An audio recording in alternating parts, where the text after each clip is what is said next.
Entonces yo a priori me acuerdo que pensé, es que ni de coña me voy a Walt Disney Company porque ya tengo la experiencia. ¿Erais conscientes de todo lo que iba a suponer? En plan, Disney Channel estaba llegando a España. Lo que veo es que al final hay un proceso de aprendizaje. O sea, ¿cómo le recomendarías que lo afronte? De ahí tuve que salir de esa productora y reinventarme. ¿Y eso para ti fue desilusión o fue, vale, ahora cómo aprovecho esto? O sea, por eso muchas veces, no, además de tener una buena idea, tienes que tener a alguien al lado que te sople de repente un soplo divino que te diga, es que es verdad, oye, monta un restaurante por mi cuenta. ¿Sabes? No todo es felicidad, sino que tienes que saber aguantar las presiones del momento. Esta vez pensé, oye, Tony, ya sabes cuál fue tu experiencia. Que te tiraste a la piscina y saliste esquilmado. Entonces, ¿cómo lo vas a hacer ahora? Bueno, lo primero que descubres es que en este país no lee nadie, pero escribe todo el mundo. Es alucinante. Y en ese momento, ese día me lavé las heridas y el día siguiente dije, bueno, Tony, tienes este manuscrito. ¿Cómo vas a monetizar este manuscrito? Yo ese día miré al cielo y dije, ostras, ahora entiendo lo que has hecho conmigo. Has hecho conmigo lo mismo que yo he hecho con Diego de Soto, con mi protagonista, para que continúes. Si tú continúas, ahí tienes el premio. O sea, yo creo que el aprendizaje que saco de eso es que sobre todo muchas veces cuando vemos que tenemos un muro delante, o sea, no podemos rendirnos. Y dices, oye, tengo que explotar esta oportunidad hasta el final. Habrá un momento que quizá tenga que tirar la toalla, pero solo será porque ya se me han cerrado todas las puertas. Hoy tenemos con nosotros a Tony Gratacós, un hombre que en su trayectoria ha estado vinculado al mundo audiovisual. Pasó por Antena 3 y montó Disney Channel. Fue de los que trajo Disney Channel a España. En su trayectoria también destaca la reinvención profesional, porque más adelante puso en marcha un restaurante y ahora lo que le caracteriza es que es escritor y ha escrito 2 novelas. Así que bienvenido, Tony. Muchas gracias, ¿eh? Muchas gracias, Nacho. Muchas gracias, Rafa, por invitarme.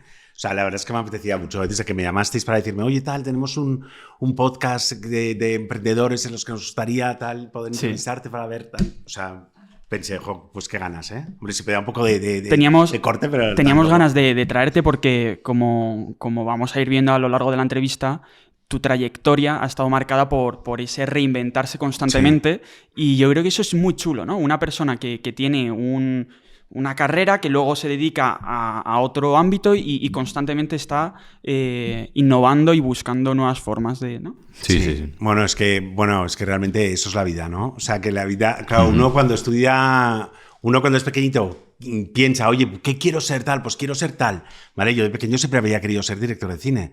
Tal, lo que pasa luego la vida te va dirigiendo. Entonces, empecé estudiando periodismo en Pamplona. Y cuando tú empiezas a estudiar una carrera, siempre piensas, bueno, que acabarás haciendo algo de esa carrera, ¿no? Claro. Yo qué sé, o serás periodista. Nunca quise ser periodista, ¿eh? Pero yo qué sé, quería estar relacionado con el mundo audiovisual. Entonces, era la mejor carrera en ese momento porque no había comunicación audiovisual.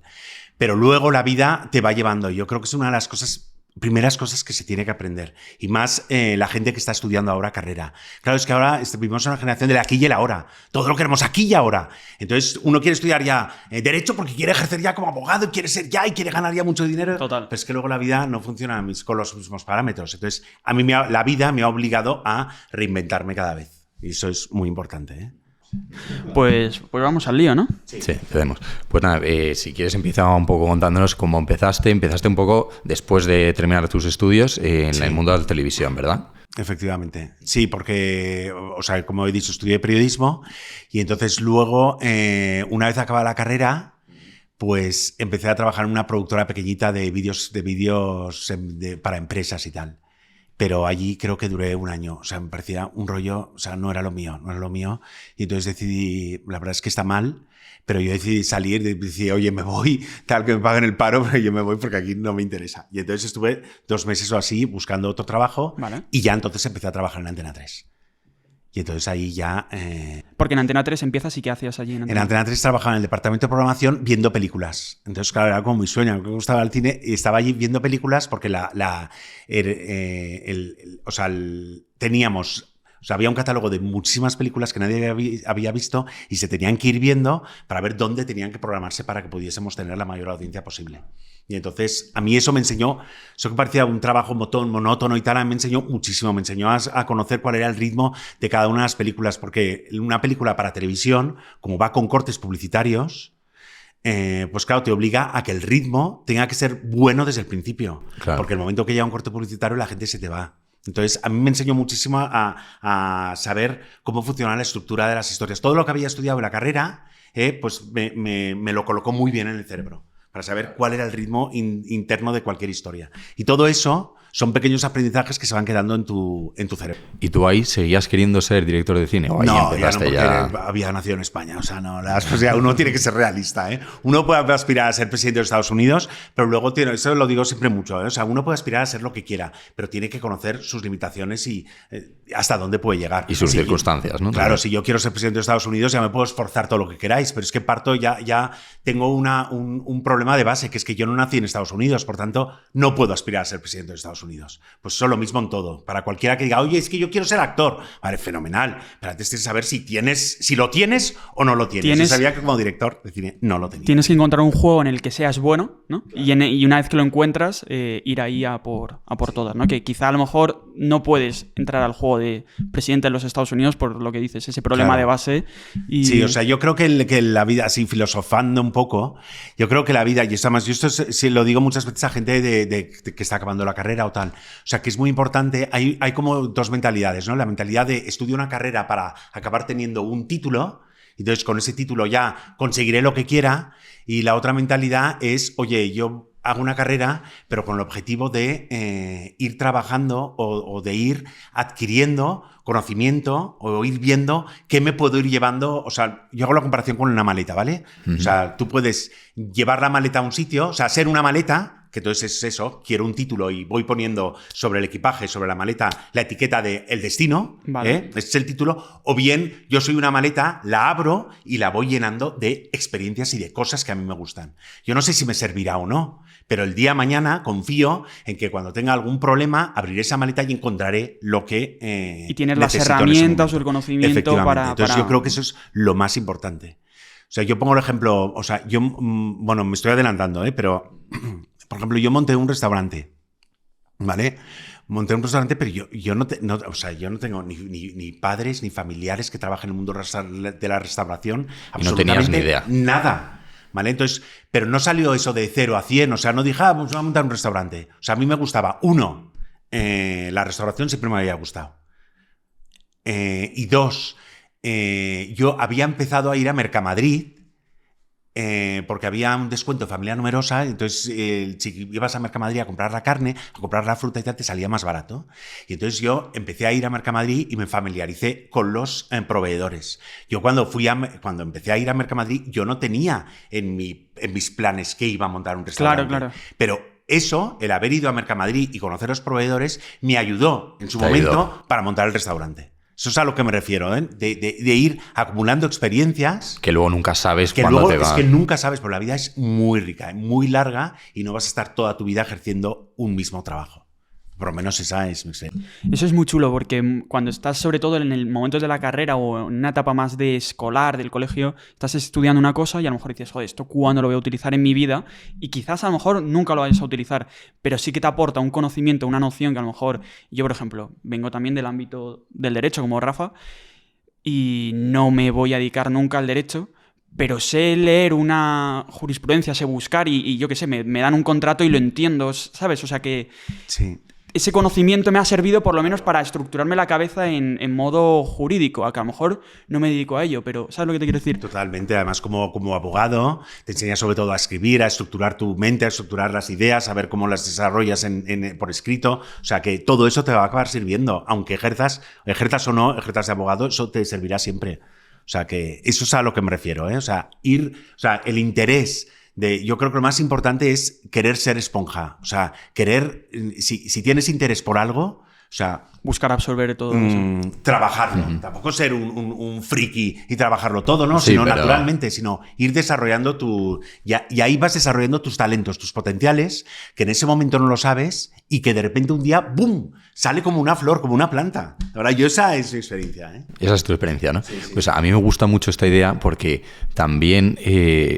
yo muchas veces veo que ahora todo está encaminado a que sirva para algo, todo lo que hacemos tiene que servir para algo en el momento, ¿no? Que si no es útil, fuera, ¿no? Y de hecho es algo que veo bastante, que de hecho luego lo podemos hablar un poco más, con el tema de los libros. O sea, cada vez, por ejemplo, hay más libros que también tienen sus cosas y me parece que está bien, ¿eh? Pero que como que parece como que solo valen los libros como que es que son como de cómo hacer no sé qué, cómo hacer no sé cuántos, que está muy bien, ¿eh? Pero como que digo, joder, ¿dónde están quedando todos los libros que te van aportando un poco a largo plazo?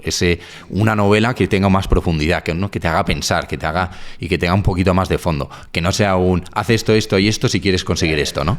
Entonces que deje un pozo, ¿no? Y que sea, yo creo que está relacionado con esto, ¿no? Con esa mentalidad de, oye, no sabes cuándo ni por qué te va a aportar una cosa, pero tú disfruta, tú ve aprendiendo y que a lo mejor algún día pues montas un restaurante o te pones a escribir precisamente, ¿no? Efectivamente. Sí, o sea que yo creo que eso es fundamental, ¿eh? O sea, tener esa apertura de mente para que sepas que no todos, aquí y el ahora hay que desterrarlo. Pero claro, con las redes sociales eso es imposible, ¿no? Porque nos hemos acostumbrado a... Sí, a que todo sea fugaz. Claro, Amazon. Oye, veo una cosa, entro en Amazon, la compro, mañana la tengo. Sí. Si no te la tengo 24 horas, ya me empiezo a poner nervioso, ¿no? Esa mentalidad nos lleva al caos, ¿no? Nos lleva al no querer a no querer trabajar cosas en el medio y largo plazo. Y eso es lo más importante. Aunque no sepamos cuál es ese medio y largo plazo, o sea, irlas trabajando.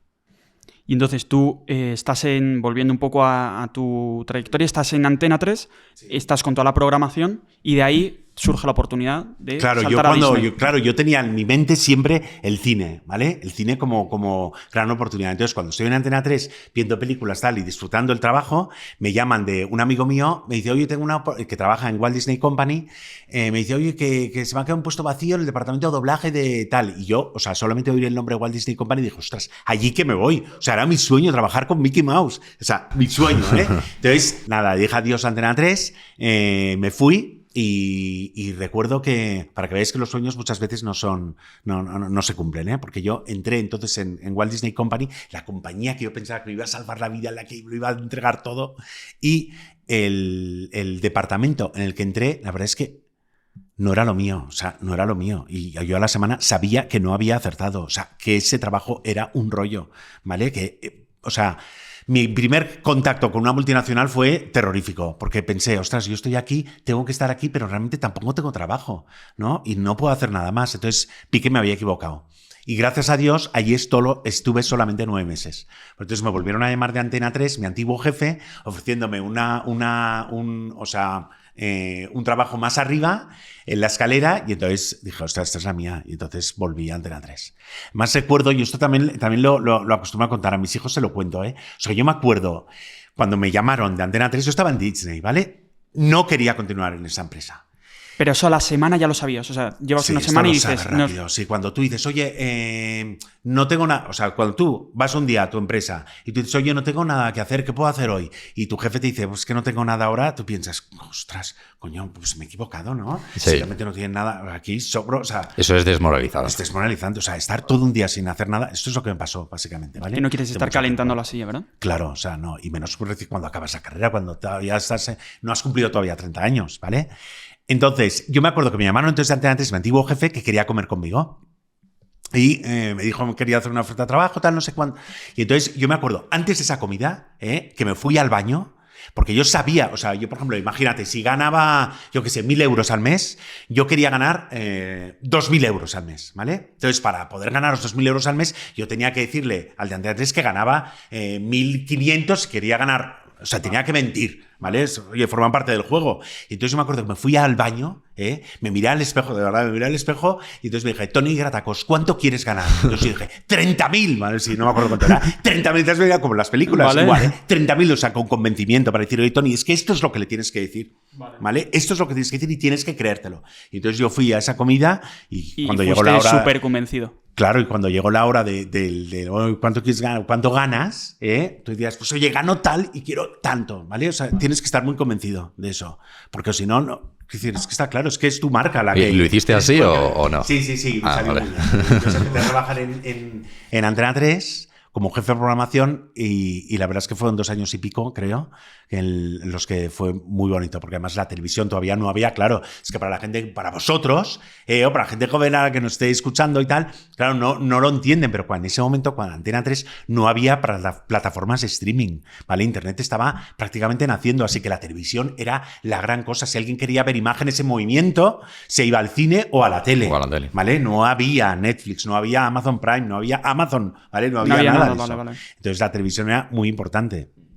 Entonces, estar 2 años y medio trabajando cuando la televisión era, y cuando llegó aquí las televisiones privadas, Telecinco, Antena 3, o sea, fue un momento muy bonito, ¿vale? Muy bonito. Y realmente aprendí mucho trabajando en Antena. Y luego ya volviste a... Luego, entonces me volvieron a llamar de Disney, pero era otra empresa nueva. O sea, Disney Channel se montaba en España y estaban buscando a gente. Entonces yo, que trabajaba como jefe de programación en Antena 3, Disney estaba buscando un director de programación para Disney Channel. Y entonces yo a priori me acuerdo que pensé, es que ni de coña me voy a Walt Disney Company, porque ya tengo la experiencia. Entonces en mi primera entrevista lo dije. O sea, dije, mira, es que yo mi experiencia con Disney es que es una multinacional y yo soy ahí un número y no voy a tomar ninguna decisión, por tanto no me interesa. Y allí me convencieron y me dijeron que no, que Disney Channel pretendía ser... Esto es nuevo tenía y, por tener un aspecto local y que era importante, que iba a aportar y tal. Y allí que me fui. Y la verdad es que fueron unos años también muy bonitos. Fueron... creo que 8 años. Ahora no me acuerdo cuándo se montó Disney Channel. ¿Cuándo se montó? ¿En el 98? Nos dijiste, sí, 98. Sí, algo que así, justo ¿no? nosotros 97, era nuestro año de nacimiento. Joder, o sea que... qué fuerte. Qué humillante. No. Pero, bueno, el tiempo pasa muy rápido y pasa ahora a todos, ¿eh? O sea que, entonces, pero sí, fueron 8 años y además fue muy bonito porque era empezar de una empresa de cero. Todo más o menos gente joven, gente de tu edad, todos con muchísimas ganas. O sea, fueron 8 años espectaculares, ¿eh? O sea, además lo recordamos con la gente que trabajó en esa época y que ya no estamos trabajando en Disney, todos recordamos ese momento como uno de nuestros momentos gloriosos profesionales, ¿eh? ¿Erais conscientes de todo lo que iba a suponer? En plan, Disney Channel estaba llegando a España, de que ahora muchos de la gente que nos estará escuchando, muchos habrán vivido con su infancia, con eso, ¿no? Entonces, no éramos conscientes, realmente de la huella que íbamos a dejar entre nuestros jóvenes. A mí me llama mucho la atención, tal. Porque también los más jóvenes de ahora a lo mejor ya no lo han conocido, porque ya entonces está en el mundo del streaming. Es muy heavy ese punto en el que tú has tenido una vivencia que dices, ostras, yo es que he crecido con Disney Channel y yo me acuerdo de eso, cuando echaban ahí Phineas y Ferb, por ejemplo, ¿no? Y era brutal, por ejemplo, aquel programa, y ahora no saben. Y ahora qué ya es. no. Eso se ha perdido. Ese choque de generacional. El esperar, lo que decíamos antes, ahora todo el mundo puede tener las cosas aquí y ahora y no tienen que esperar al viernes de la semana que viene en el que podrán ver un nuevo capítulo de Phineas y Ferb, por ejemplo. Ahora es todo aquí y ahora, todo aquí y ahora. Y eso, claro, no es educativo, ¿eh? No. Y entonces llegamos al primer punto ya de inflexión que dices, bueno, ya me voy de Disney. Claro, me voy de Disney, empiezo a trabajar en una productora, ¿vale? Como director de una productora. Entonces ahí tengo la oportunidad de realizar el sueño de mi vida, que es producir una película. Y entonces produjimos la película con Antena 3, además. Y entonces la película se llama Ángeles S.A. Bueno, no sé si ha pasado con pena ni gloria o tal, pero es una película que sigo viendo y estoy súper orgulloso. Es una película en la que estaba María Isabel, la niña, que ya no es niña, de Antes muerta que sencilla, que supongo que no sabréis qué es, ¿no? Sí. Y estaba Pablo Carbonell y Anabel Alonso en esa película. Entonces fue también una experiencia muy buena, pero bueno, todo son cosas nuevas. De ahí tuve que salir de esa productora y reinventarme, porque empezaba una crisis, creo que en el año 2007 o 2008, ¿vale? Empezaba una crisis y entonces me fui de esa empresa con una bolsita de dinero y entonces entre buscar nuevo trabajo, que en ese momento se me hacía difícil, me dije, bueno, pues ¿y ahora qué hago? Además, claro, si yo soy solamente yo, pues me da igual lo que puedo hacer, pero si eres tú y tienes además 5 hijos, pues claro, las cosas son diferentes, ¿no? Ya tenías 5 hijos, ¿no? Claro, entonces, joder, tengo que hacer algo. Entonces yo con esa bolsita es cuando decidí montar un restaurante. Entonces yo, como he dicho antes, yo no tenía ninguna experiencia de restauración, absolutamente ninguna. Pero entonces ¿fue más por necesidad o fue por todo ilusión también? Que esta vida todo es una mezcla, no es necesidad ni es ilusión, es que no te quedan más narices, es avanzar hacia adelante, ¿no? Entonces yo en ese momento consideré la oportunidad de tener o estar en una franquicia de restauración, ¿vale? Y entonces estuve hablando con diferentes empresas de restauración para tener una franquicia. Era más seguro, ¿no? Era en teoría más seguro, y cuando ya estaba casi decidido, un hermano mío le conté, oye, pues tal, voy a montar esta franquicia, no sé qué, no sé cuántos, que es una hamburguesería y tal. Y entonces me dijo, este hermano mío me dijo, Tony, pero si tú tienes mucho gusto y tú sabes cocinar, ¿para qué coño vas a montar una franquicia? Monta tú un restaurante por tu cuenta.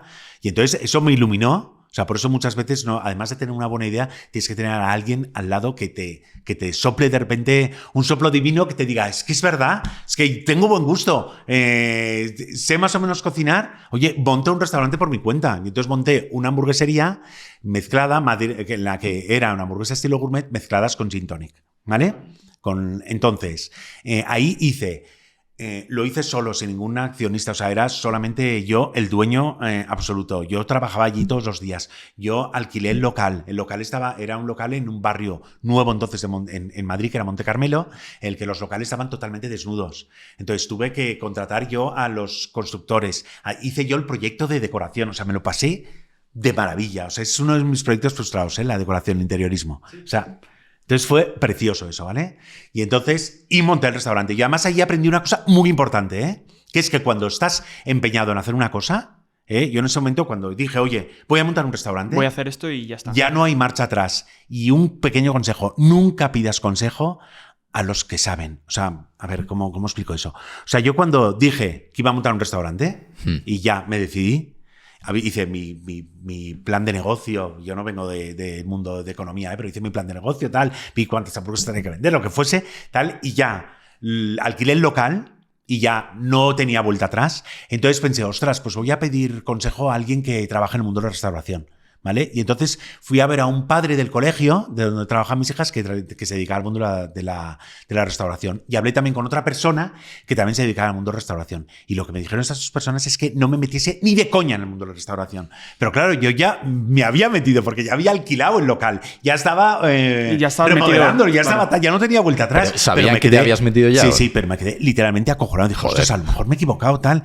Entonces, yo había aprendido una cosa muy importante, que es que cuando tú quieres hacer una cosa y estás decidido y ya no te queda más remedio, o sea, da igual que los consejos, no, es que eso no está bien, pero a ver si me entendéis, o sea, que muchas veces los que saben siempre te van a echar atrás porque su experiencia siempre te van a poner los nubarrones delante. Yo eso es lo que aprendí en ese momento, que muchas veces la gente que sabe te pone los nubarrones para que no... Sí, parece que te pone el miedo, te pone ahí sí, para que lo no malo. Para que no les pilles, ¿no? Te da la sensación de que te lo está diciendo para que no... No les alcances a ellos. Sí, ya sé que está mal decirlo, pero sí, porque si yo hubiese pedido el consejo antes de haber cerrado mi acuerdo con el local, etcétera, yo no hubiese entrado en la restauración. Pero sin embargo entré y, oye, yo los 6 años que estuve me fue fenomenal. Yo me acuerdo que esos días, cuando llevaba a mis hijos al colegio, los llevo en coche, y entonces cuando parábamos en el semáforo y venía alguien a pedir dinero en el semáforo, les decía a mis hijos, oye, rezad porque como no vaya bien el restaurante,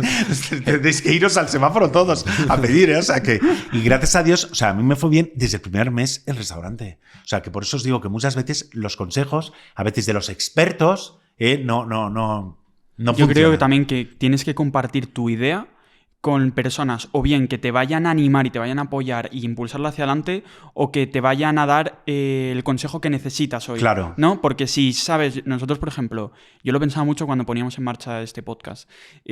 Había gente con la que no me apetecía compartir la idea porque sabía que es el típico que continuamente te van poniendo peros, además, esto te va a ir fatal, pero mira esto, mira otro, y dices, tío, pues ya le enseñaré el primer episodio, ahí está, ¿no? Entonces, creo que esa es una idea importante. Sí. Compartirlo con quien te va a impulsar. Tienes que saber con quién tal. Y tú puedes pensar, no, es que la gente que me conoce no me va a aconsejar bien, ¿no? Que es lo que parecía estar apuntando tú. No, como este me conoce, si le cuento que voy a hacer un podcast, me va a decir, tú, dar un podcast, no sé qué. ¿No? Entonces, es saber quién, por ejemplo, mi hermano fue el que me abrió los ojos y me dijo, Tony, pero ¿qué es una franquicia? Esto hazlo tú por tu cuenta, ¿vale? O sea, es saber a quién tienes o de quién tienes que escuchar el consejo. Sí, eso es una línea muy delicada, la que no sabes quién es y quién no es, ¿vale? No es el experto, tampoco es el familiar, tampoco es el conocido, pero sí puede ser el experto, sí puede ser el familiar. O sea, que todo depende. Pero es muy importante que tú lo tengas claro. Claro, justo, porque también puedes equivocarte o puedes preguntar a cualquier persona o comentarlo con alguien, y también tienes que tener tú como cierta convicción en lo que estás haciendo, y que diga lo que te diga, pues tú vas a seguir adelante y tal. Totalmente, y además que... Sí, perdón. No, eso. Sí, no, es que... o sea, yo tenía muy claro... O sea, el restaurante, sabía perfectamente el tipo de restaurante que tenía que ser, y eso es muy importante. Yo no quería abrir un restaurante como, es que es mi sueño, es una chorrada. No puedes pensar, no es que es mi sueño abrir un restaurante. Tienes que saber Oye, ¿cuál va a ser tu competencia? ¿Cuál va a ser tu restaurante? ¿A qué te vas a dedicar? ¿Cuál era mi especialidad? Yo tenía muy claro que tampoco había estudiado nada de cocina, por tanto yo solamente iba a dar hamburguesas estilo gourmet mezcladas con gin tonic. Yo entonces, cuando tomé esa decisión, yo no me había tomado un gin tonic en mi vida, ¿vale? Pero aprendí a madirar los gin tonics. Aprendí luego durante todos los meses previos a la apertura del restaurante. O sea, en mi casa, los domingos solamente se comían hamburguesas. ¿Vale? O sea, yo me fui al proveedor que tenía en Mercamadrid y entonces me iba allí. Le dije, oye, voy a abrir una hamburguesería, necesito la carne picada. ¿Cómo va a ser? Entonces me aconsejaban esta. Entonces decía, oye, ¿cómo me la vas a picar? Pues te la voy a picar a 6... O sea, es que las chorradas, los detalles son muy importantes. Me acuerdo, tal, oye, no, te la voy a picar con unas placas en vez de 4 milímetros o 6 milímetros. Me la picó a 4 milímetros, ¿vale? O sea, que la carne picada sale como más fina. Y entonces yo al macerarla, porque yo la carne la picada la maceraba, me quedaba una pasteta... O sea, asquerosa, que parecía horrible. Entonces volví a la carnicería y les dije, oye, no me la podéis picar a 4 milímetros, tiene que ser más gorda, a 6 milímetros, que me salga la carne más gorda y solamente una picada. Por si me haces 2 picadas, me queda demasiado... O sea, esas chorradas solamente las aprendes a medida que tú las vas trabajando. Claro, ¿vale? yo lo que veo es que al final hay un proceso de aprendizaje. ¿Y tú cómo recomendarías a alguien que va a empezar algo totalmente de nuevas, que no conoce ese sector o ese ámbito, que tenga ese proceso de aprendizaje? O sea, ¿cómo le recomendarías que lo afronte? ¿Cómo hay que hacerlo? O sea, que conozca el mercado. O sea, esto es como cuando sacas una... O sea, en el sector audiovisual, si sacas una película, tú tienes que saber, oye, a qué público vas dirigido, qué fin de semana vas a estrenar, que no compita con otra peli parecida al mismo perfil, ¿no? En un restaurante, tienes que saber, mi ejemplo, el restaurante, pues lo voy a abrir en este barrio. ¿Por qué? Porque en Monte Carmelo hay estos restaurantes, no hay ninguno como el mío. Entonces yo me iba los viernes por la noche a pasar por delante de los restaurantes y contaba a la gente que había. O sea, todo, o sea, que si quieres dedicarte a algo tienes que no tienes que pensar que ya tus talentos te bastan para hacerlo, sino que tienes que poner todos tus sentidos en ese proceso, sea el que sea, ¿eh? No se me ocurre, claro, solamente puedo hablar de restauración y tal, pero yo qué sé, que quieres abrir, que eres médico y quieres abrir un gabinete o quieres abrir tu consulta particular, bueno, pues tendrás que conocer cuáles son las consultas de los demás, tal, conocer cuáles son los seguros médicos, ¿no? Conocerlo absolutamente todo. ¿Cuántas veces se pone la gente enferma en el sitio donde vas a estar? Más o menos ver que... Oye, yo tengo una pregunta. ¿Y cómo se quedaron tu mujer y tus hijos cuando les comentaste que te ibas a meter de lleno en el mundo de la hostelería? Ah, bien. O sea, es que yo tengo una ventaja. Mi mujer siempre me ha apoyado en todo, ¿eh? Eso es muy importante. Mi mujer también trabaja, ¿vale? Pero él siempre me ha apoyado. O sea, que son... Entonces nunca lo he visto como algo extraordinario. Claro. Eso, ¿vale? Y a lo mejor pero no lo valora lo suficiente, pero sí. O sea, yo tengo la suerte que mi mujer siempre ha creído en mí, ¿eh? Porque si no me podría haber dicho, ¿pero dónde vas? ¿Vas a montar un restaurante tal? Busca trabajo tal. O sea, no. Siempre me ha dado todo el apoyo. Así que no me parece nada extraordinario y debería valorarlo como extraordinario. Es muy importante tener siempre a tu lado gente que crea en gente ti. que te dé alas para que de verdad puedas hacerlo. Sí. Sobre todo cuando también depende de... Claro, cuando depende de una familia. Claro. Sí. O sea que no fue... Pero bueno, no, gracias a Dios no... Fue muy bien. El tema de la restauración fue muy bien. Pero bueno, todo se acaba. Entonces, claro, yo me había reinventado ya con la restauración y pensaba, ya está, ¿no? Ya no hay... Pero claro, cuando cuando pasé la frontera a los 50 años, entonces dije, bueno, Toni Gratacós. O sea, me miré al espejo, es que es muy importante de vez en cuando mirarse al espejo, ¿eh? O sea, Toni Gratacós, has cumplido 50 años, estás ya en la década de tus 50, ¿qué vas a hacer con tu vida? ¿Te sigues en...? Entonces tienes que hacerte preguntas. O sea, fue una crisis total. No tanto crisis, sino saber, oye, que es que todavía te queda, ¿qué vas a hacer? Mirar a largo plazo y cómo enfocarlo. Claro. Entonces decir, oye, tú estás ahora en la restauración. Y dice, ¿quieres seguir en la restauración? Entonces me contesté a mí mismo, pues la verdad es que no quiero seguir en la restauración. ¿Cuánto tiempo llevabas ya? 6 años. 6 años, ¿vale? O sea, muy bien, me lo pasé bien, o sea, estuve bien, pero ya está. Y a todo esto también creo que es importante. En ese proceso todo esto es bueno, pero también hubo cosas malas. Quiero decir, momentos que dices, tío, esto... No, bueno, yo creo que cuando tú tienes un restaurante... Bueno, pero eso yo creo que te pasa con todo, ¿eh? O sea, que no sabes disfrutar ni de los buenos momentos y, o sea, a ver, en la restauración yo recuerdo los fines de semana... cuando íbamos encaminados a los fines de semana, mi obsesión era la lista de reservas, ¿vale? Saber que hubiese llamado ya la gente para reservar viernes y sábados. Entonces, si no te llamaba la gente, ostras, me acuerdo, o sea, si tú veías el listado de reservas y veías que todavía el restaurante no estaba lleno, o sea, te agobiabas. Y cuando te lo veías lleno y petado y con lista de espera, te agobiabas. O sea, siempre era un agobio. Te agobiabas si estaba todo petado porque pensabas, no vamos a dar buen servicio, la gente se va a salir cabreada, va a irse cabreada, no vamos a tal.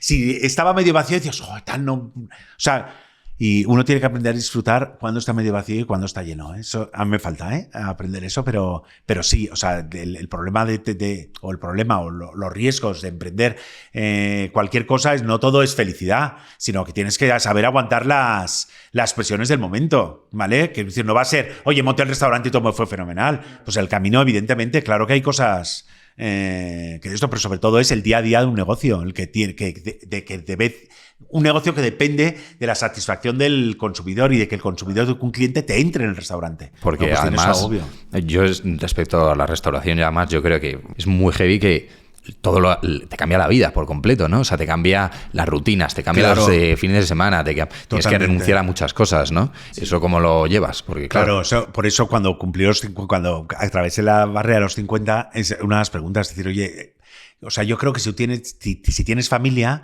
es difícil conciliar el tema de la restauración. Porque, claro, yo los días que estaba sí o sí en el restaurante eran los viernes y los sábados por la noche, ¿vale? Que son los días fuertes. Entonces, esos días tú tienes que estar. Claro, el problema de la restauración no es que trabajes más, sino que tú trabajas cuando los demás descansan. Eso lo hablamos con Alberto Chicote cuando nos sentamos con él. Entonces, eso se hace duro. Entonces, Alberto tiene la suerte de que su mujer trabaja con él.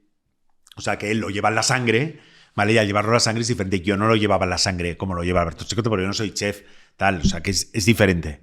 ¿Vale? Entonces, en ese sentido, es dura. O sea, yo creo que la restauración es muy dura. Yo cada vez ahora que voy al restaurante veo a los camareros, tal. O sea, pienso, ostras, qué vida tan dura tiene esta gente. Está de pie todo el día. O sea, además es genial cuando hay gente. Porque cuando hay gente es cuando realmente se te pasa el tiempo volando, pero cuando no hay gente... O sea, se hace muy monótono, más lento todo. Se hace el día eterno. Entonces es duro la restauración. Es bonita, o sea, tienes que sentirla, es bonita porque cuando la gente se iba satisfecha del restaurante, o sea, de verdad que te llenaba mucho. Pero, bueno, llegó su momento, ¿vale? Y dije, chao pescado, ¿vale? Adiós. Tengo que reinventarme. Entonces, no, la pregunta nunca es tengo que reinventarme, es demasiado pretencioso decir, tengo que reinventarme. No, la vida te lleva. Tú sabes que el ciclo del restaurante se terminaba, además, hoy había funcionado muy bien, pero no dejaba de estar en un barrio y ya se había agotado el ciclo del restaurante, tenía que dar un nuevo paso. El nuevo paso era, o me movía a Madrid ciudad, era más competitivo y tal, pero claro, yo entonces pensé, oye, es que eso ya no lo puedo conciliar con mi familia. Yo ahora sí abro un restaurante en el centro de Madrid, o sea, ¿dónde aparco? ¿Dónde no sé qué? Tendré mucho más vida, o sea... Y dije, no, yo no quiero seguir ahí, yo quiero volver al sector audiovisual. ¿Vale? Así que es cuando quise volver al sector audiovisual. Pero hay una cosa muy importante de la restauración que aprendí, para que veáis lo de la maleta. Os he dicho antes que en ese restaurante era hamburguesa estilo gourmet combinadas con gin tonic. Entonces los gin tonics no los servíamos así, como los sirven en todo el sitio, en todas partes. ¿Qué quiere? Tal, ¿con qué tónica? Y tal, sino nosotros lo que preguntábamos al cliente era, ¿cómo lo quiere? ¿Cítrico, seco o afrutado? Y entonces te decían, no, yo quiero un Martín Miller. No, usted dígame qué es lo que quiere. Cítrico, afrutado y tal. Y entonces, con lo que... Cítrico. Y entonces nosotros le traíamos la ginebra que nos daba la gana a nosotros con la tónica. Entonces nosotros teníamos previamente, si teníamos los afrutados. Y entonces eran, yo qué sé, el gin mare con la tónica tal, ¿vale? Y entonces a ese gin tonic iba vinculado a una historia. O sea, nosotros cuando servíamos el gin tonic... Lo servíais en la mesa y... Lo servíamos en la mesa y les contábamos una historia. Era toda una experiencia al final, no era simplemente... Entonces decíamos, cuando tú pruebes este gin tonic, cerrarás los ojos con gin mare, cerrarás los ojos y te sentirás en la costa catalana junto a Dalí, mientras estaba pintando, tal, no sé qué, olerás el olor del tomillo, tal... Y a la gente le encantaba esa chorrada, pero le encantaba. Y entonces yo me acuerdo que en esa época la gente me decía, ojo, deberías contar historias, deberías ser contador de historias, tal. Y a mí me hacía gracia que la gente me dijese eso, ¿no? Contador de historias. Qué gracia, ¿no? Nunca me había planteado ese contador de historias, pero para que veáis que todo en esta vida son pequeñas semillas que van creciendo dentro de tu cerebro. O sea, yo cuando cerré entonces el restaurante, traspasé, yo quería volver al sector audiovisual. Y entonces pensé, oye, miré los aniversarios que se iban a cumplir los siguientes años y vi que se cumplían los 500 años de la primera vuelta al mundo. Yo acababa de leer una biografía de Magallanes, de Stefan Zweig. Y yo que no sabía nada de la primera vuelta al mundo, me pareció apasionante toda la primera vuelta al mundo. Entonces pensé, como vi que se iba a cumplir los 500 años de la primera vuelta al mundo, pensé, ostras, sería una buena oportunidad presentar una serie de televisión sobre la primera vuelta al mundo. Y entonces yo, mientras estaba acabando de traspasar, me empecé a documentar sobre la primera vuelta al mundo y más o menos orquesté lo que podía ser presentar una serie de televisión a Netflix, Antena 3 o a quien fuera. Y cuando ya la tenía, ya había traspasado el restaurante y ya la tenía más o menos preparada, la serie, me miré al espejo y dije, pero Tony, coño, esto no lo vas a poder presentar a nadie. ¿Ves? Por eso es muy importante conocerse a uno a sí mismo. ¿Por qué no podía presentarlo a nadie? Porque yo en ese momento no tenía ningún paraguas de ninguna productora y aunque me pudiesen conocer en Antena 3 o en cualquier sitio, yo no podía ir como Tony Gratacos a presentar un proyecto de esa magnitud. Yo que no había hecho ninguna serie en mi vida. ¿Vale? Por muy buen proyecto que fuera. Entonces dije, Tony, es que esto no lo vas a conseguir. ¿Y eso para ti fue desilusión o fue, vale, ahora cómo aprovecho esto? Eso fue desilusión, pero fue oportunidad. Fue desilusión porque dije, ostras, Tony, eres un imbécil, coño, has estado perdiendo el tiempo, has estado trabajando todos estos meses documentándote y no te va a servir de nada. Y entonces pensé, ostras, pero qué pena, ¿no? Haber perdido la oportunidad, que esta historia no se cuente. Y entonces pensé, bueno, oye, pues voy a escribir un libro. Y entonces me volví hacia mi mujer y le dije, oye, cariño, he estado pensando que voy a escribir un libro. ¿Te parece que me dedique a escribir un libro? Y Encar, me dijo, oye, sí, escríbelo, ¿vale? O sea, por eso os digo que nunca me he planteado que mi mujer me vaya a decir que no a una cosa. Claro. Siempre ha confiado mucho en mí. Eso es una ventaja. Entonces me puse a escribir un libro. Yo no tenía ni idea de cómo se escribía un libro. Es más, a mí hace 5 años me dices, oye, Tony, ¿a ti te gustaría escribir? Y yo, hombre, a mí me gustaría escribir, pero es que lo veo imposible escribir un libro. O sea, siempre me había parecido cuando veía un libro, decía, ¿pero cómo coño han escrito un libro? ¿Por dónde se empieza? ¿No? O sea, que por dónde se empieza. Yo me acuerdo que una vez me quedé en paro una vez y dije, es el momento perfecto para escribir un libro. Oye, fui 10 días seguidos. Al siguiente, ya después de 10 días, dije, a la mierda. Dije, no voy a poder escribir, esto es imposible. Y lo dejé. ¿Y esta vez cuál fue tu estrategia? Esta vez pensé, oye, Tony, ya sabes cuál fue tu experiencia. Que fuiste, te tiraste a la piscina y saliste esquilmado. Entonces, ¿cómo lo vas a hacer ahora?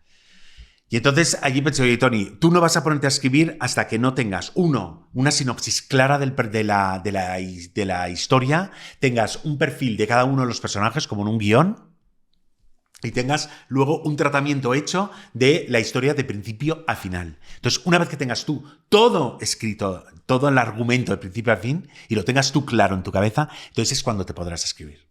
Y entonces, una vez que lo tuve claro, todo, tengo un cuaderno escrito a lápiz, además no en ordenador, eso se tiene que escribir a mano, ¿eh? Escribí todo a mano, toda la sinopsis. ¿Por qué crees que hay que escribirla a mano? Porque cuando tú le escribes a mano, es verdad, además lo he leído hace poco, cuando tú escribes a mano se te queda en el cerebro de una manera que no queda igual que cuando se escribe en el ordenador. Vamos a ver, las sinopsis de mis libros las escribo a mano. Luego ya el libro no te queda más remedio. Pero eso se te quedan las ideas. Mejor. Sí, se te queda mejor. Retienes mucho más, sí. Retienes mucho más. Y además tú, no sé, claro, si en un ordenador tú escribes y como todas las páginas son iguales, al final no te acuerdas dónde, pero tú eres capaz, cuando escribes en un cuaderno, tú eres capaz de recordar cuándo escribiste y lo encuentras en el cuaderno. Buscas rápido. Sí, lo buscas rápido. Es pues es un buen consejo también para estudiantes o para gente que quiere tomar apuntes en clase. Memorizar, se te queda mucho más. Sí. Bueno, se te queda mucho más. O sea, yo, como amateur doy clases recibo clases de teatro. Y entonces hacemos artes típicas, obras pequeñitas, no sé qué, no sé cuántos. Y oye, la manera de memorizar no es con un texto y leer, sino escribir ese texto, ¿eh? O sea, yo solo lo puedo memorizar cuando lo escribo. Una vez que lo escribo y con mis palabras, entonces lo memorizo. Es alucinante eso, ¿eh? Porque lo haces tuyo también. Sí, no sé por qué, pero lo procesas lo procesas de manera distinta. Lo escribes. Es increíble, ¿eh? Entonces, sí, eso cuando tú tienes que hacer Y además fomenta mucho la creatividad, el hecho de escribir a mano. Claro, aunque escribas feo, sí, ¿eh? Sí. Pero la fomenta porque también estás involucrando muchos más... O sea, si solo escribes a ordenador, yo lo que leí era que al final no estás prestando atención a lo que es la caligrafía, no estás prestando atención a lo que es cómo haces las letras o cómo plasmas exactamente esa palabra o esa expresión. Yo sí te digo la verdad, nunca he prestado atención a mi caligrafía, de hecho. Yo también tengo, tú lo sabes. Yo tengo una caligrafía perdón la expresión, de mierda. O sea, es muy fea mi letra, pero es igual, pero todo sirve, ¿eh? A mí una de las cosas que más me gusta que me regalen suena así un poco un poco friki, pero son cuadernos, fíjate. Cuadernos de estos tipo Moleskine, Sí, en sí, blanco. Me flipa, escribo muchísimo yo. Ya. Y bueno, así como dato... Sí, a mí me gustan los cuadernos blancos, no con interlineado no, porque como en mi letra es muy fea, entonces queda muy fea en interlineado. En papel en blanco queda... Y puede ser más... Eres más libre, ¿no? Con un papel en blanco. Ya tengo curiosidad. Es más fea que la mía, mira. O sea que, a ver, déjame ver. Puedes decir que es más fea. Joder, sí, estás fea, ¿eh? Pero sí, es fea. La mía, me refiero, también. Sí, no, o sea, la no mía es tengo un buena poco más calidad. redondita, yo creo, ¿no? Sí. Es un poco, pero sí. bueno. Joder, sí, esta es buena letra, ¿eh?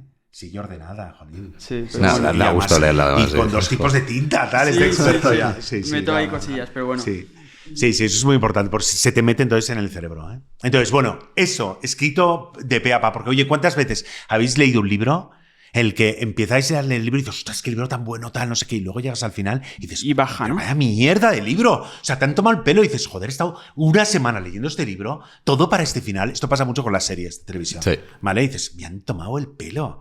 Entonces yo lo que tenía muy claro es que yo no quería tomar el pelo a nadie, quería que mi libro fuese tan bueno al principio como al final. Y para eso yo tenía que tener escrita mi historia, tenía que conocer mi historia previamente en mi cabeza, ¿vale? Tenerla clara en mi cabeza.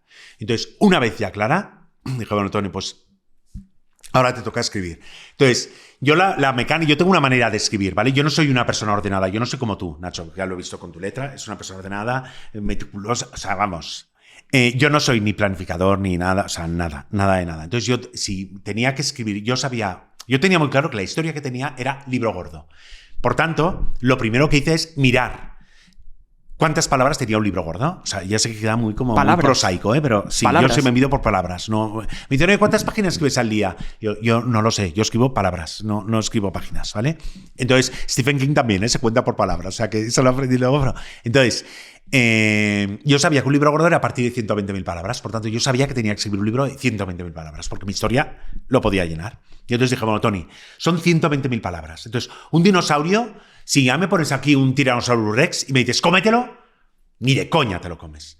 Pero si lo vas partiendo a cachitos y cada día te van poniendo un poco, te lo acabas comiendo. Entonces, esto era lo mismo. Yo dije, oye, Tony, si piensas que vas a escribir 120.000 palabras, te deprimes, ¿vale? Por tanto, vamos a diseccionar tu dinosaurio, tu Tyrannosaurus Rex.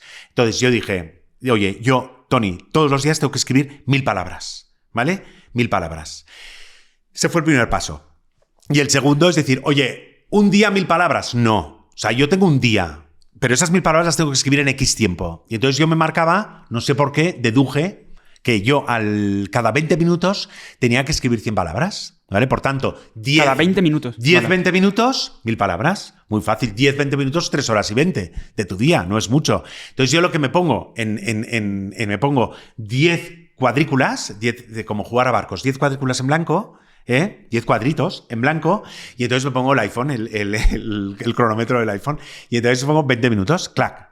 Y entonces yo sé que cada 20 minutos cuando suena, clac, me doy la X, me pongo una X en la cuadrícula y eso y ya te va a ti motivando, ¿no? En plan, venga. Te va motivando y te va gestionando tu tiempo. Claro. Saber que no es que hoy, Tony Gratacós, tienes 1.000 palabras para escribir y ya está. No. Yo tengo este tiempo para escribir estas 1.000 palabras. Y esa era la manera de medirme, ¿vale? De Claro. saber que avanzaba.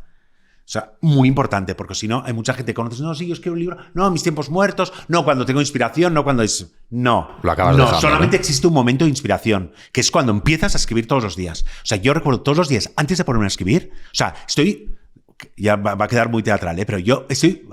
Es un poco teatral, pero temblando, diciendo, ostras, ¿qué coño? ¿Qué va a salir hoy? Tal, ¿sabes cómo va a ser la historia? O sea, pero una cosa es que saber cómo es la historia y otra cosa, ponerte a escribir. Entonces, tiemblas y dices, joder, es que no sé, no estoy inspirado, he dormido mal, lo que sea. Sí, que a lo mejor sale más épico o menos épico, Claro, tú más te tienes que emotivo, poner. o ¿no? Entonces tú te pones y lo sacas y punto. Y una vez que lo sacas y sabes que está bien, fuera. O sea, yo al día siguiente no me releía lo que había No te leído. releías, no a vuelves menos que atrás. estuviese a mitad de escena, ¿eh? Si me había quedado a mitad de escena, sí. Pero si no, si había acabado la escena y sabía que estaba bien, Para no perder el tiempo fuera, o para claro, no rayarte. Para no revisar. Por si te pones a revisar, nunca acabas. No, vale. Primero acabas y luego revisas. Esa es mi táctica. Hay otra gente que hace otra cosa, ¿eh? Pero yo lo que pensé es, Tony, tú una vez que acabes de escribir el libro, entonces empiezas a revisar.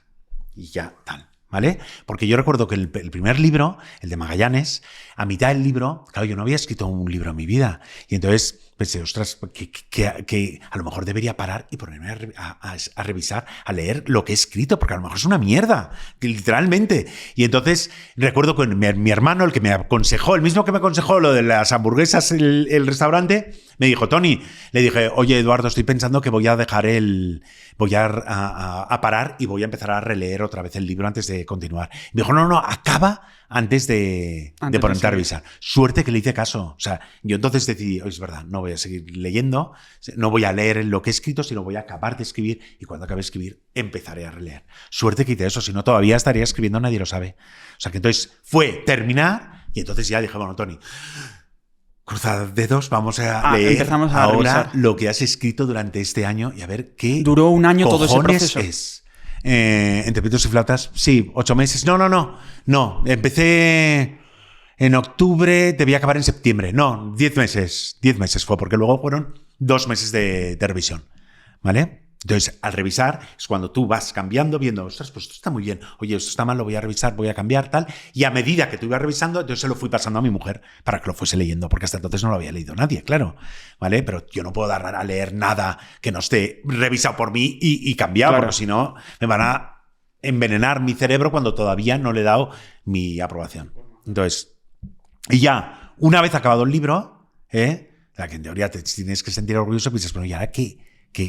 ¿Cuál es el siguiente paso? ¿Cuál es el siguiente paso? Claro, yo no tenía ni idea. Entonces, el siguiente paso, o sea, bueno, lo primero que descubres es que en este país no lee nadie, pero escribe todo el mundo. Es alucinante, ¿eh? ¿Sí? O sea, alucinante. Cuando la gente dice, ay, pues estoy escribiendo el libro, ay, pues no lo entiendo, pues aquí no lee nadie, pero ¿cómo escriben?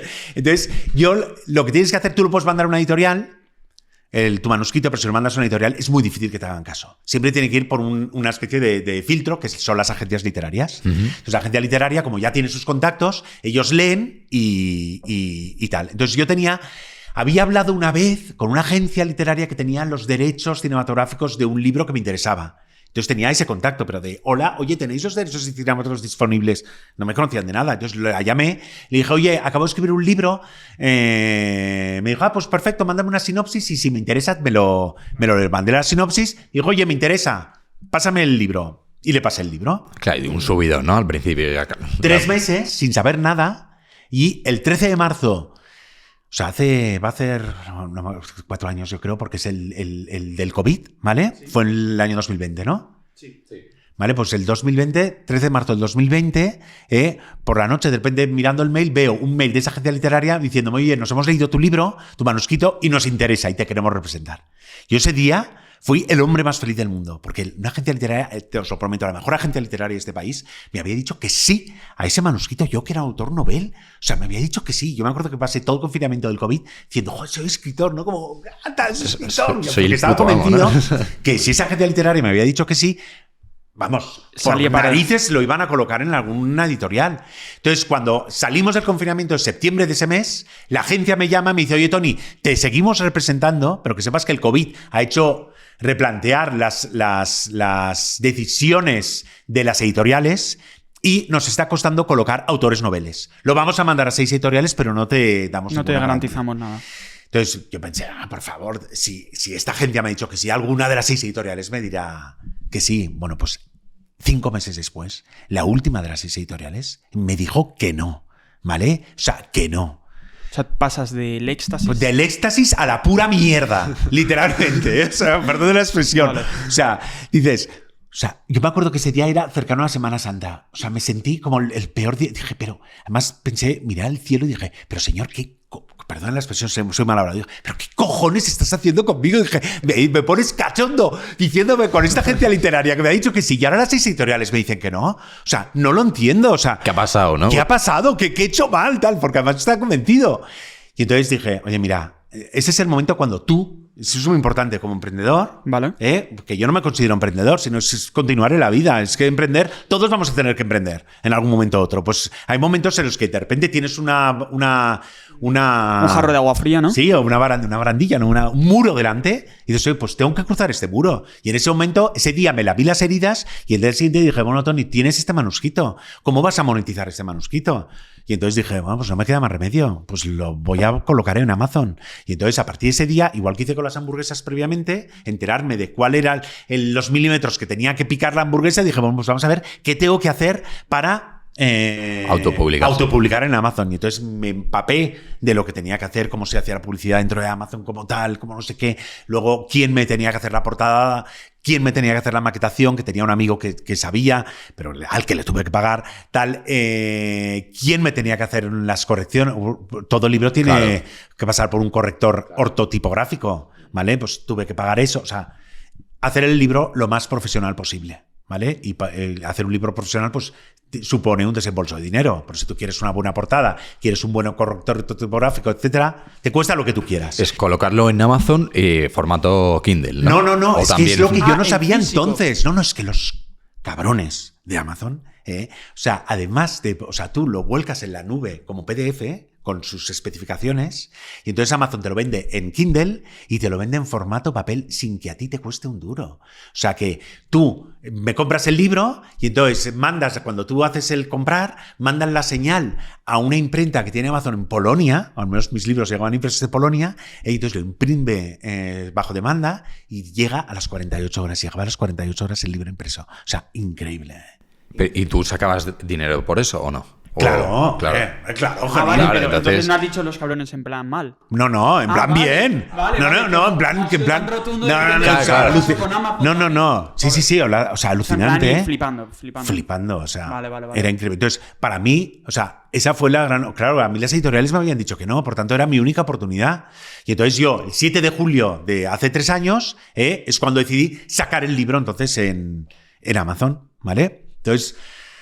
pues no sé, la verdad es que yo creo que entonces ocurrió una especie de, no sé si un milagro y tal, pero yo entonces busqué, yo tengo familia amplia, ¿vale? Entonces el Family and Friends, tu círculo de F y F, ¿no? Family and Friends que tampoco conoces en ese momento. Yo tampoco soy una persona que me guste mucho tirar.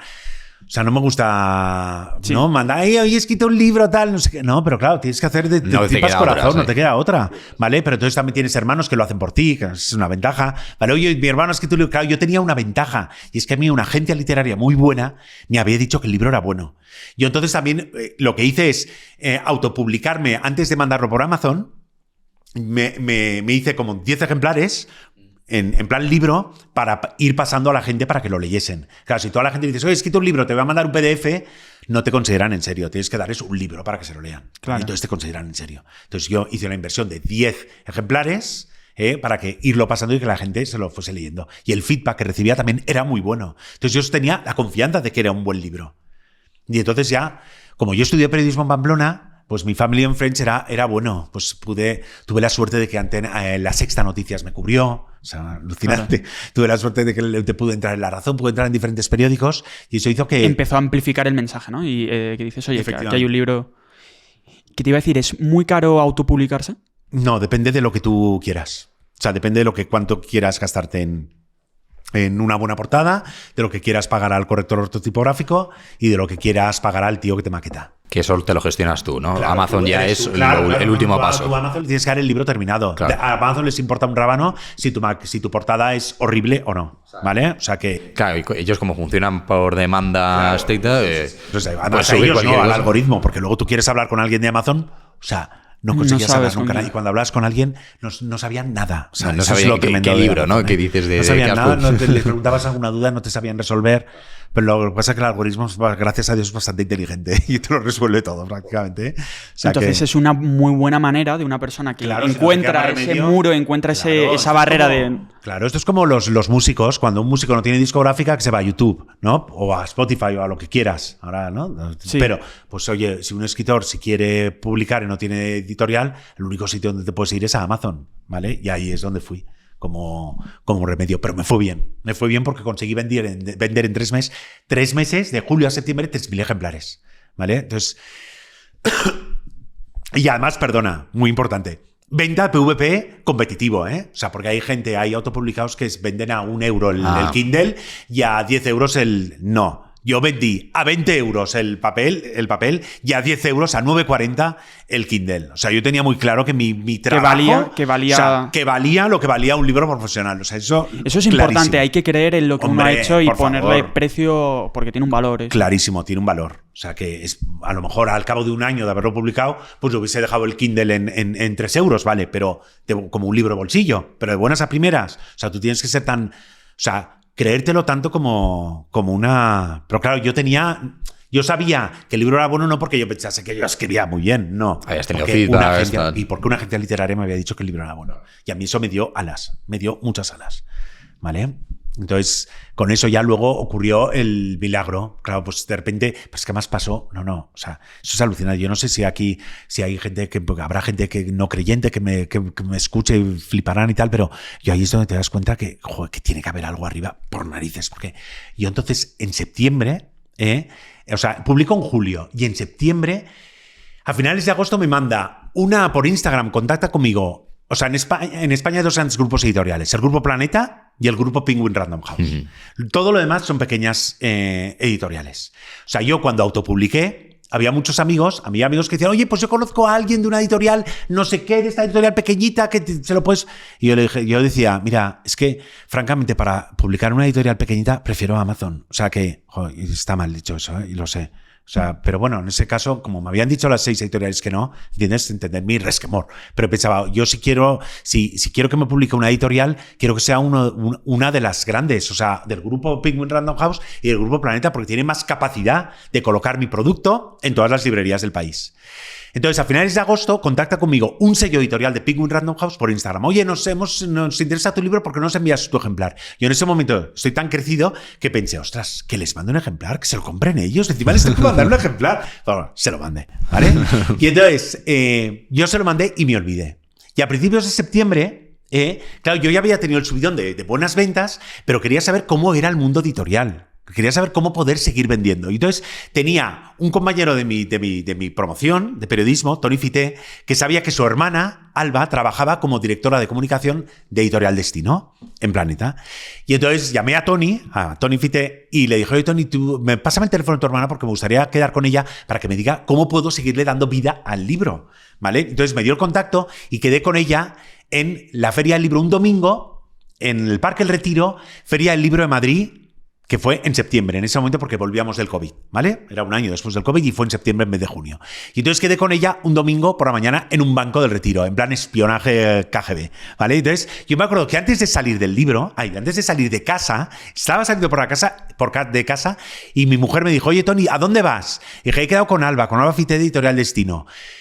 Llévale un libro. Yo, cariño, ¿cómo le voy a llevar un libro? Yo no he quedado con ella para darle un libro, sino para que me cuente cómo puedo vender más. Que le lleves un libro. Y yo me acuerdo, cogí el libro, pero como avergonzado, típico, ¿no? A regañadientes. Sí, pero me lo llevé. Y además pensé, lo dejan en el coche. Y no. Pero luego, gracias a Dios, me lo llevé, ¿vale? Y en la reunión, cuando estuve hablando con ella, pues ella me dijo, mira, Tony, si quieres seguir dando promoción a tu libro, un libro es como un milagro. De repente vienen caballos blancos que empiezan a tirar de tu libro y funciona. O sea, no tiene un misterio. Entonces tú lo único que puedes es enviárselo al mayor número de gente que conozcas, periodistas, y que les guste el libro y te saquen, ¿vale? Entonces, gracias, me dio contactos, tal, no sé qué, y antes de irme le dije, ay, Alba, te he traído el libro, yo qué sé, por si quieres leértelo. Entonces ella me dijo, perfecto, pues se lo pasaré a alguna de nuestras escritoras para que te cuelgue en Instagram y tal. Y yo, fenomenal, adiós, Alba, adiós. Y esa misma noche, Alba Fité me manda un WhatsApp diciendo, oye, Tony, escribes muy, muy, muy bien. 3 muis, ¿eh? Eso es muy importante. 3 muis. 3 muis. Estoy escribiendo bien. Acuérdate que eran 3 muis. Un muy se le puede colar, pero 3 ya es como... Efectivamente. O sea, es que escribo bien, es que se lo está leyendo. Entonces pensé, mira, se ha vuelto con en el AVE a Barcelona, no se lo ha dado a ninguna escritora y se la empezó a leer. Y al día siguiente me llamó. A las 9:30 de la mañana. Me dice, oye, Tony, ayer empecé a leer tu libro, solo leí las primeras 50 páginas, pero es que la verdad es que me sonrojó, pero dijo, las primeras 50 páginas ya despliegas todo el potencial del libro, tal, no sé qué. Oye, entonces me dijo, mira, yo soy directora de comunicación, no soy editora, y hace mucho tiempo que he dejado de hacer lo que he hecho con tu libro hoy, pero le he dicho a nuestro director editorial, a Emilio Rosales, que se lea tu libro. No sé si se lo leerá, me ha dicho que sí, pero que sepas que se lo va a leer. Yo colgué el teléfono ese día pensando, por favor, ya tenía mi experiencia de 6 editoriales que me habían dicho que no, así que pensaba, ni de coña, ¿vale? Eso es un lunes. Ese mismo jueves, por la mañana, veo un mensaje de Instagram, la editora del grupo Penguin Random House, diciéndome, oye, Tony, nos hemos leído el libro y queremos tener una reunión contigo, ¿vale? Jueves por la mañana. El otro grupo.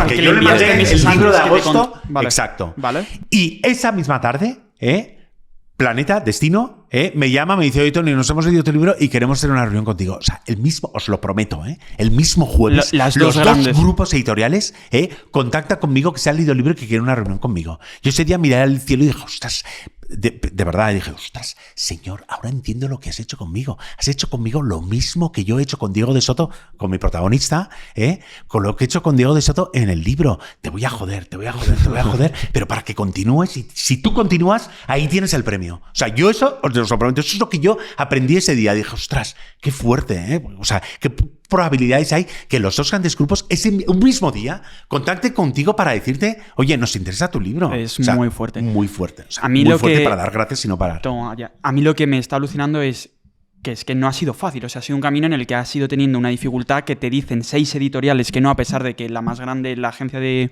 editores, Sí. te dice que sí, que les mola. Luego te dicen que no las editoriales, pero tú dices, venga, vamos adelante porque esto hay que sacarlo. Dices, voy por Amazon, pues vamos por Amazon.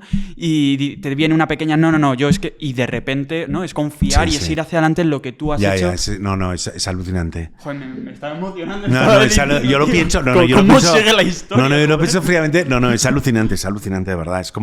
O sea, eso es lo alucinante. Es por eso que es muy importante, O sea, yo creo que el aprendizaje que saco de eso. O sea, y que me gustaría que sacase cualquiera que nos escuche, es que sobre todo muchas veces cuando vemos que tenemos un muro delante, o sea, no podemos rendirnos, ¿vale? Y eso es como le ocurrió a Fernando Magallanes y Elcano en su momento, su primera vuelta al mundo. O sea, que es que Magallanes, una vez que cruzó el Océano Atlántico, claro, no sabía. O sea, vamos a ver, para los que no lo sepáis, Magallanes hicieron un acuerdo con el rey de Castilla, con Carlos I V de Alemania, para que le conceda un permiso para montar una expedición y llegar a las islas de la Especería, las Islas Molucas que están en el otro lado del mundo.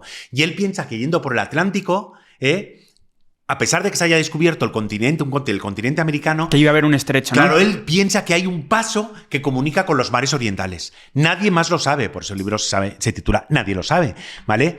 Y una vez que llega al continente americano, empieza a bajar y no encuentra el paso. Pero él sigue bajando y finalmente encuentra el paso. Entonces llega un momento que es que ya no te puedes rendir. Y dices, oye, tengo que explotar esta oportunidad hasta el final. Habrá un momento que quizá tenga que tirar la toalla, pero solo será porque ya se me han cerrado todas las puertas. O sea, no porque se me cierre la primera puerta. Y os prometo que el día que a mí las 6 editoriales me dijeron que no, ese día fue muy deprimente para mí. O sea, que ese día, recuerdo que mi hermano, Eduardo, otra vez, me dijo, Tony, no te preocupes, a J.K. Rowling 12 editoriales le dijeron que no. Y entonces yo me acuerdo que le contesté, Eduardo, coño, pero es que aquí, esto es España, no es el mundo anglosajón. En España solo hay 2 grandes grupos editoriales. O sea, que si ya me han dicho 6 editoriales que no, es que puedo descartarlo, es que es imposible.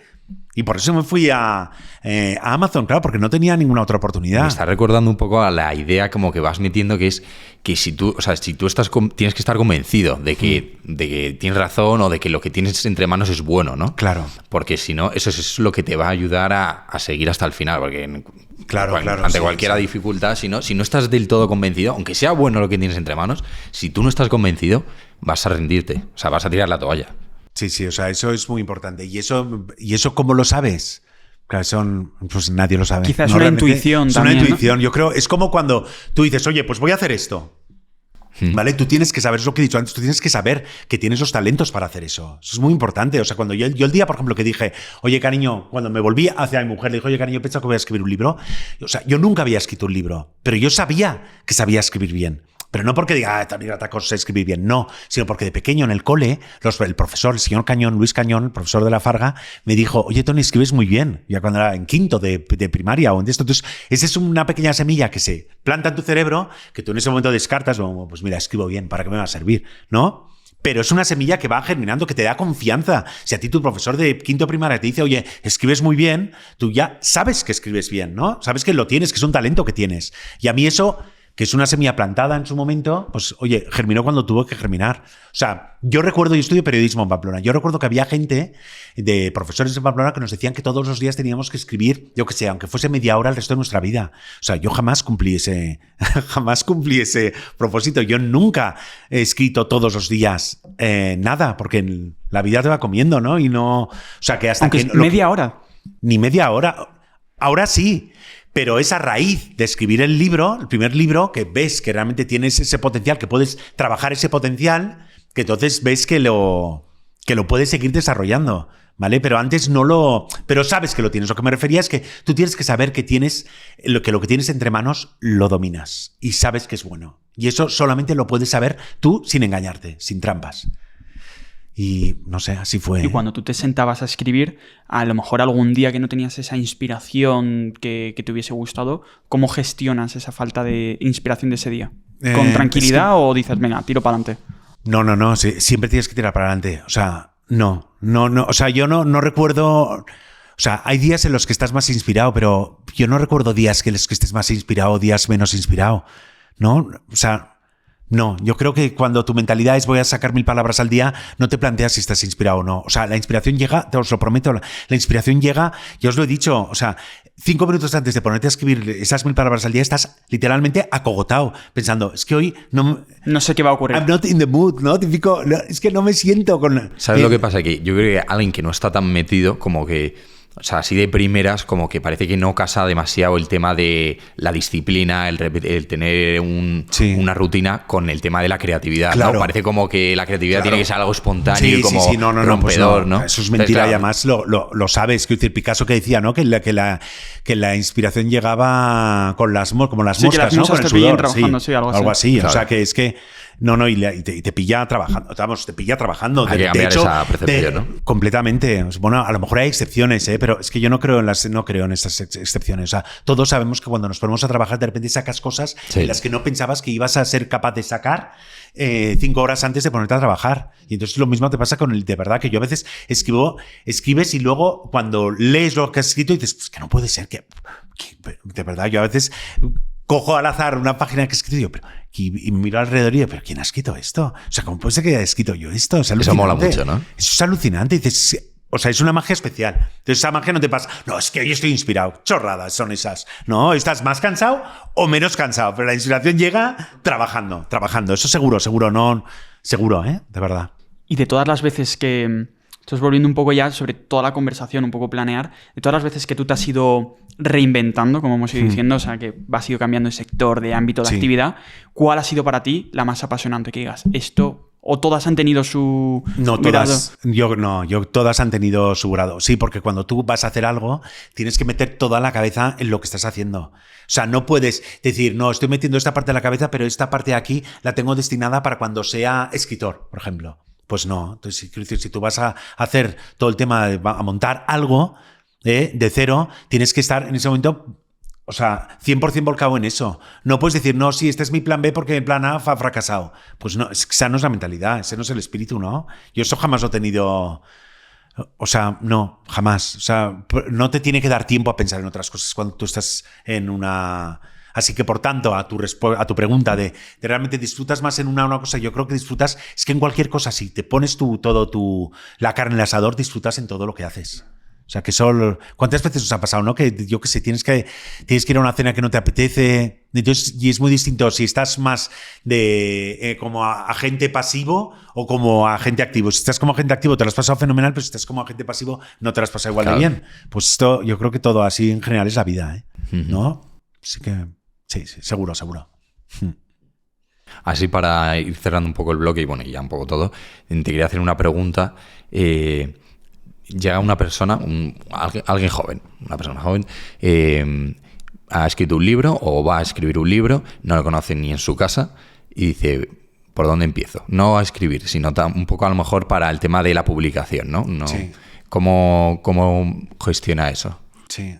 Sí, esa pregunta me la hace mucha gente, sobre todo gente que ha escrito y oye, ¿cómo puedo hacer tal?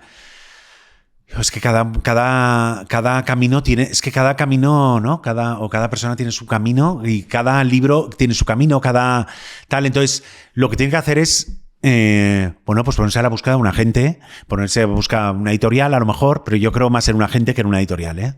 Porque la gente es difícil, lo que pasa es que, o sea, tú miras y buscas en internet y es más difícil, es tan difícil que te diga que sí, una editorial como una agencia literaria. Pero bueno, yo empezaría como empecé yo. Busca una agencia literaria, a ver si te pueden leer. Si te pueden leer, si te dicen que no, y tú creas que es bueno, autopúblícate. Al mismo tiempo, o sea, yo al mismo tiempo. O sea, creo recordar que yo a la agencia literaria se lo pasé en un mes de diciembre, ¿vale? En paralelo a la agencia literaria, yo lo que hice es, a un amigo mío le dije, oye, maquétame el libro, maquétame este PDF en libro, ¿vale? Y hacemos 10 ejemplares, que me costó creo que 300 euros o 500 euros, porque yo, en paralelo, voy a pasar, lo que he dicho antes, este libro, en vez de en formato PDF, que no se lo va a leer nadie, lo van a ver con un proyecto final de trabajo, le voy a pasar el libro para que me lo juzguen. Y entonces con el libro vas recibiendo feedback y tú con tu feedback sabes realmente si puedes o no puedes hacerlo. Sí, cada uno tiene su camino, pero hay que buscarlo y hay que andarlo. Hay que andarlo, ¿no? Sí. Muy bien. Te vamos a hacer las preguntas de podcast. Entonces, la primera es, ¿te has convertido en lo que tú querías ser de pequeño? Es que yo creo que eso es una pregunta trampa, ¿eh? O sea, yo creo que de pequeño es importante decir, yo de mayor quiero ser, sí. Porque eso va a marcar como tu pasión o va a elegir el escenario de tu camino, ¿vale? Pero no puedes luego focalizar en, oye, es que yo quiero ser esto, porque no. Si no, eso te frustra directamente, porque como no vas a llegar, seguramente, pero no vas a llegar no porque no seas bueno, sino porque la vida es tan rica que a lo mejor por el camino surgen otras... Descubres un atajo, descubres otro camino que te lleva a otro sitio, que te gusta también tanto. Por eso lo importante no creo que sea tanto, oye, ¿cuál era la pregunta? Perdón. Con lo que te has convertido, sino estás poniendo todo, ¿no? Estás poniendo todo, porque además que... Quizá estarías orgulloso, ¿no? De en lo que te has convertido. Si te vieses No sé, me parece fuerte esa pregunta, ¿no? No, pero no, yo creo que lo importante es vivir cada momento como si fuera el último. Eso es lo importante. Tengo una cosa en mi WhatsApp que lo vi. Somos lo que hacemos para cambiar lo que somos.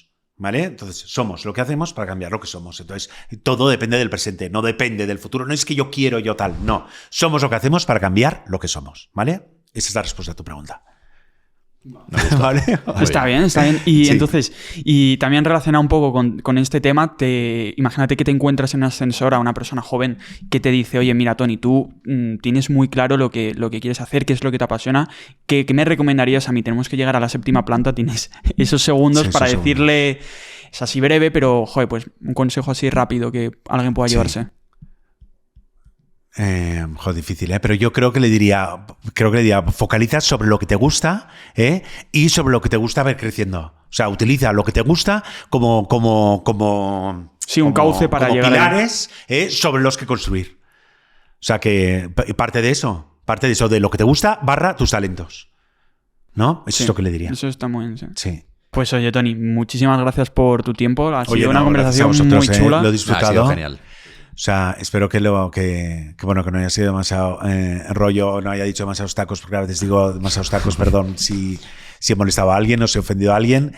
Y nada, muchísimas gracias por haberme invitado, de verdad, porque lo he disfrutado. Hasta muy bien. Que os deseo todo el éxito del mundo. Y nada, muchas gracias, Tony. Pondremos ahí para que la gente pueda encontrar tu libro y pueda buscarlo, así que va a quedar muy bien. Vale, genial. Pues nada, muchas gracias, Tony.